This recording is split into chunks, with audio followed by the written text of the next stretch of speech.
plantas do gênero Elodea são comumente utilizadas em experimentos laboratoriais para a análise do movimento citoplasmático dos cloroplastos, a ciclose.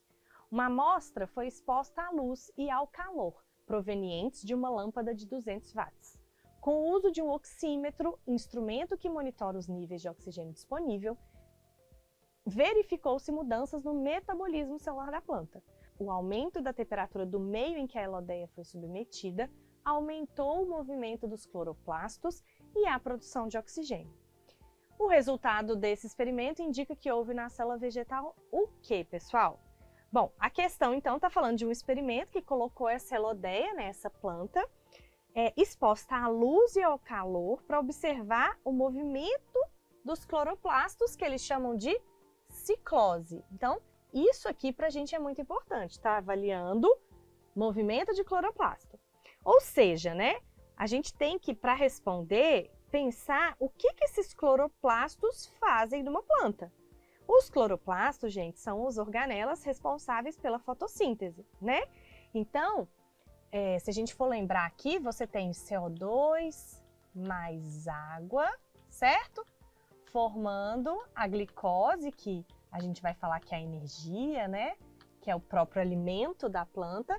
E ela produz também oxigênio. Então, esse aqui é um dos produtos da fotossíntese. E para você ter fotossíntese, uma coisa muito importante aqui é o quê? A luz. Né? As plantas, de uma maneira geral, elas usam a luz solar, que está disponível em todo o ambiente. Mas como esse aqui é um experimento, eles colocaram a luz de uma lâmpada, né? Tanto luz quanto calor.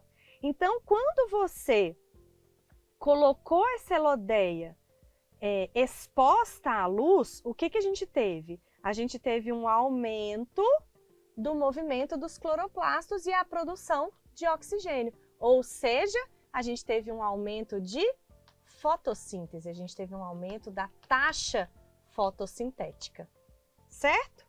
Então, pessoal, o que o experimento está fazendo ali? Ele está provando que o calor aumentou a ciclose e aí essa ciclose, esse movimento de cloroplastos vai facilitar a distribuição dos nutrientes e organelas ali na planta, que inclui os cloroplastos, elevando assim essa taxa de fotossíntese. Beleza?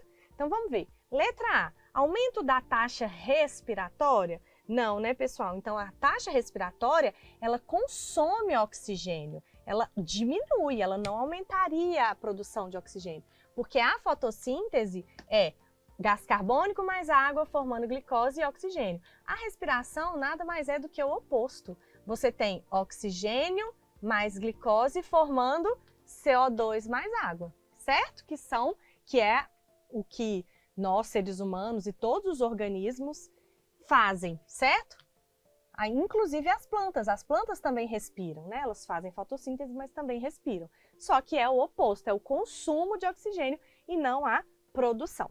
Letra B, maior atividade fotossintética? Exatamente, né, pessoal? Então, o experimento está mostrando exatamente isso, que quando você coloca mais luz e calor, você aumenta a fotossíntese, porque você tem mais movimento de cloroplasto ali, mas principalmente por você observar essa maior produção de oxigênio, tá?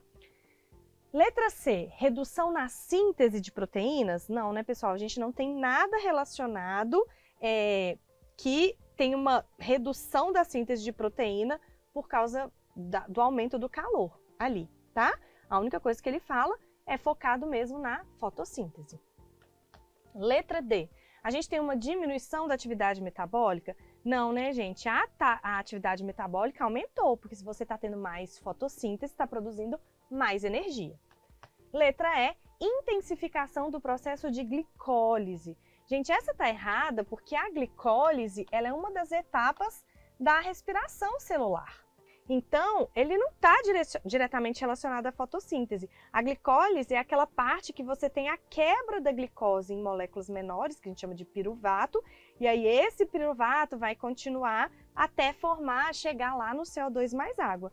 Só que essa parte especificamente, a gente nem usa o oxigênio, tá? É a primeira etapazinha da respiração que ocorre em condições anaeróbicas. Então, não é disso que a gente está falando também. A nossa resposta é mesmo letra B.